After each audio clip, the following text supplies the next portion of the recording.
Við hjá Reykjavíkurborg leggjum mikla áherslu á heilsueflingu meðal starfsmanna, höfum verið að vinna markvisst að því undanfarið ár og þetta er liður í því að vekja athygli á hjólreiðum sem lið í heilsueflingu. Ég er liðsstjóri liðsins og byrja að koma liðinu saman, þannig að það er svona mitt hlutverk. Sumir hafa verið að hjóla til og frá vinnu, þær eru búin að æfa hjólreiðar, þannig að við erum svona breiður hópur. Við þurfum líka að auka samkennd og vita hvort öðru, þannig að við erum hópur sem kemur víðsvegar af starfsstöðvum borgarinnar. Meginmarkmiðið að taka þátt er að hafa gaman að þessu, auka liðsheild meðal starfsmanna Reykjavíkurborgar og koma örugg heim, gera þetta slysalaust.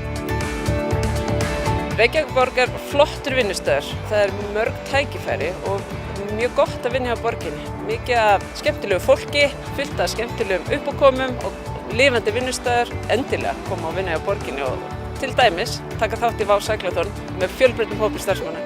Við ætlum að gera okkar besta áfram Reykjavíkurborg.